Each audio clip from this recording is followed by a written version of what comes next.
सरिता।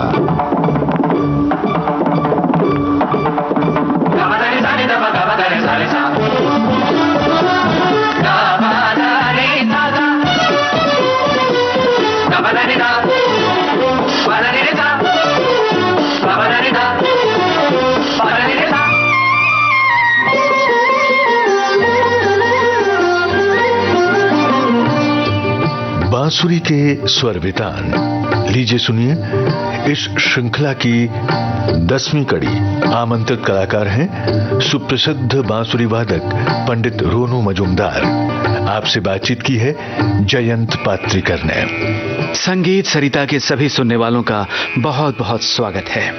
आजकल हम सुन रहे हैं बांसुरी के स्वर वितान ये श्रृंखला, और श्रृंखला की इस कड़ी में मेरे साथ स्टूडियो में है जाने माने बांसुरी वादक पंडित रोनू मजूमदार जी।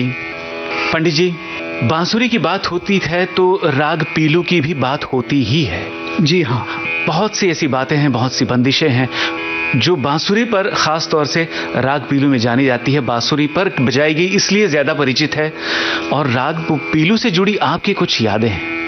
पीलू राग की चर्चा जब आपने छेड़ी दी जी जी, तो मैं भी वो जो एक दर्द छुपा हुआ है सीने में जी, एक ऐसी याद जो याद करते हुए आज भी कई बार आंख में आंसू आ जाते हैं, वो आपसे मैं कहना चाहता हूँ। मैं जब बनारस में था तो जो भी बनारस गए हैं या कुछ दिन रहे हैं या गुरु से सीखे उनको मालूम है वहाँ बुढ़वा मंगल होता है। वो काशी नरेश पहले उसका आयोजन करते थे। बुढ़वा मंगल में एक बड़ा सा बजड़ा को सजाया जाता है, बड़े नाव को बजड़ा कहा जाता है जी। तो उन दिनों मैं बंबई आया नहीं था, ये होगा 69-70 की बात होगी। मैं 6-7 साल का था। तो बनारस के बहुत सारे कलाकार नाव में बैठ के बजाते थे। फिर बाद में जब मुझे लोग पहचानने लगे तो मुझे भी बुढ़वा मंगल में बजाने का अवसर, टूरिज्म जो काशी टूरिज्म, यूपी टूरिज्म ने मुझे भी चांस दिया, मैंने भी बजाया। दोनों राजन साजन मिश्रा हम लोग एक ही साथ एक के बाद एक हम लोग परफॉर्म किए थे। खैर, तो मैं ये दशा समेत घाट से वो बजड़ा निकलता है और बीच गंगा के जाके ठहर जाता है और वहीं पे कलाकार लोगों का वादन होता है और किनारे में बैठ के लोग सुनते हैं जो भी बुढ़वा मंगल का प्रोग्राम देखे होंगे। तो बिस्मिल्लाह खां साहब बजा रहे थे और मैं पिताजी का उंगली पकड़ के किनारे खड़ा था, क्योंकि नाव में बैठ के आसपास जो श्रोतागण सुनते हैं उसमें हम लोगों को चढ़ने को नहीं मिला था। अच्छा। तो वो पीलू बजा रहे थे और खां साहब जब पीलू में कोमल गंधार लगाए और कोमल रेशम लगा के जब नी में आए तो मैं रो पड़ा। और पिताजी मेरी तरफ देखे कि इतना छोटा सा बच्चा ये रो पड़ा है तो जरूर ये कलाकार बनेगा। गोद में उठा लिए मुझे। मैंने कहा बाबा बहुत दुख हो रहा है और मुझे रुलाई आ रहा है इनका पीलू सुन के। वो स्वर क्या थे वो बजा के मैं आगे बढ़ता हूँ। जी जी।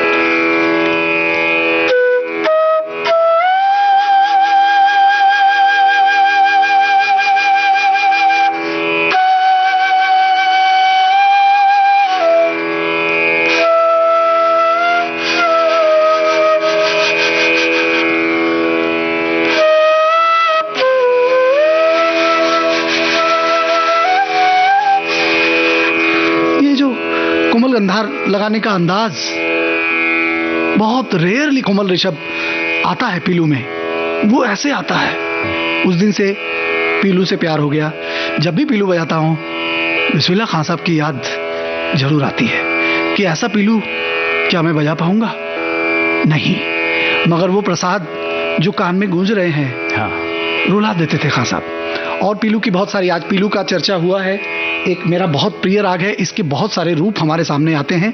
मैहर में जैसे पीलू बजता है जी, बनारस में ठुमरी अंग से जो पीलू बजता है, और वो कजरी में जब, क्योंकि कजरी लोक संगीत है, पहले कजरी में ढोलक बजा करता था और इसीलिए बनारसी लग्गी लड़ी में आप ढोलक का अंदाज देख सकते हैं और वो लग्गी लड़ी का मजा आपको और कहीं पे नहीं मिलेगा। बनारसी बाज में ही समाया हुआ है, क्योंकि लोक संगीत से आया हुआ है ना। बाएं का घिस्सी ये सब लोक संगीत का है।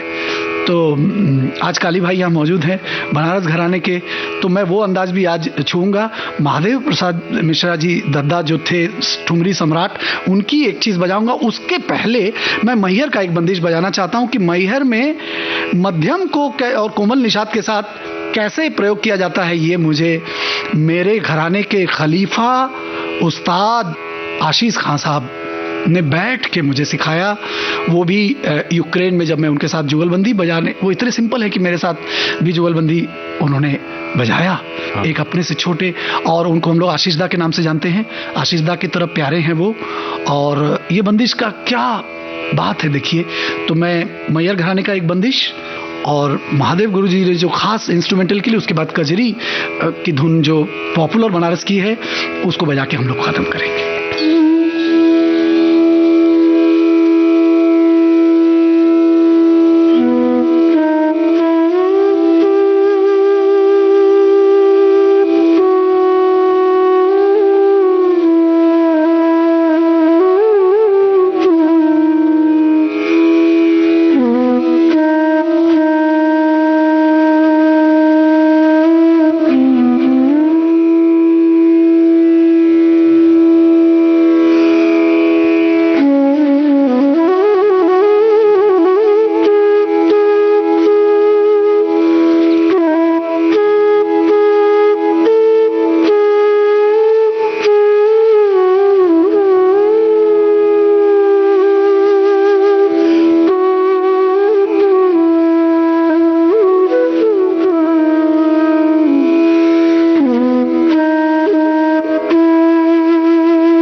क्या जगह है देखिए, दा दा दा दा दा दा दा दा दा पानी नी सा रे प मा मा मा ग रे ग दा नी मा।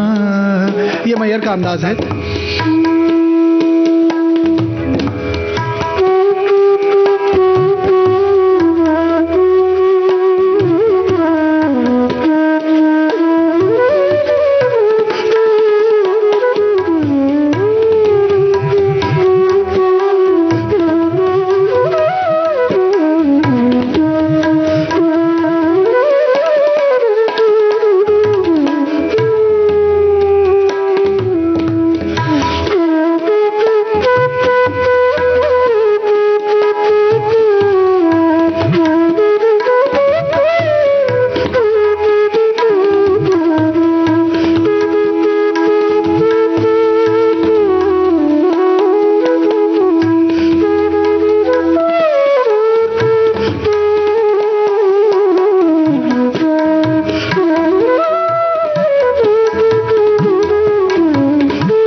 आपने मैयर घराने की उस्ताद आशीष खां साहब की बंदिश सुनी।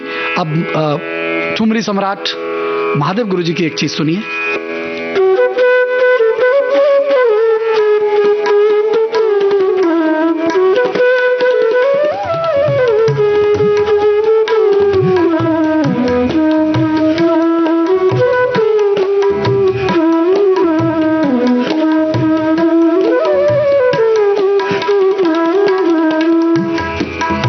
जब हम लोग ऐसी चीजें बजाते हैं तो कजरी की वो धुन बजाए बिना बनारसी रंग पूरा नहीं होता।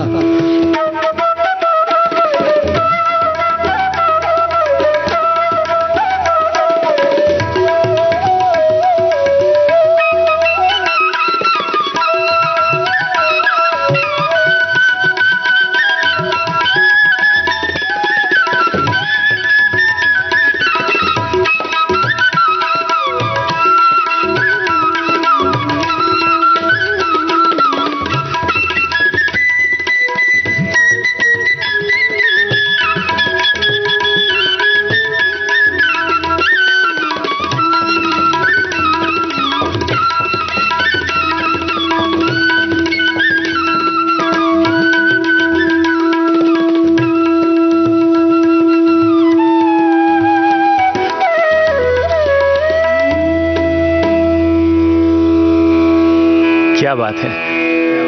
राग पीलू का ये मैहर का रंग और बनारसी अंग दोनों ही देख करके जहन में एक लोरी आ रही है जो अलबेला फिल्म से है। लता जी की आवाज में सी रामचंद्र साहब का कंपोजिशन है। इसकी झलक सुनते हैं और इस कड़ी को यहीं समाप्त करते हैं। नमस्कार। नमस्कार। धीरे से आजा रे अखियन में निंदिया आजा रे आजा, धीरे से आजा, धीरे से आजा रे अखियन में निंदिया आजा रे आजा, धीरे से आजा, चुपके से नैनन की बगियन में निंदिया आजा रे आजा, धीरे से आजा।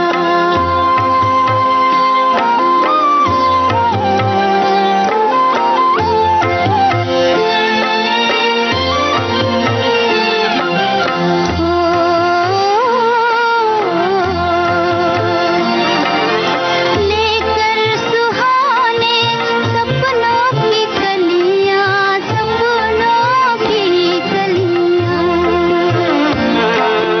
लेकर सुहाने सपनों की कलियां, के बसा दे पलकों की गलियां, पलकों की छोटी सी गलियन में निंदिया आजा रे आजा, धीरे से आजा, धीरे से आजा रे अखियन में निंदिया आजा रे आजा, धीरे से आजा, चुपके से नैनन की बगियन में निंदिया आजा रे आजा।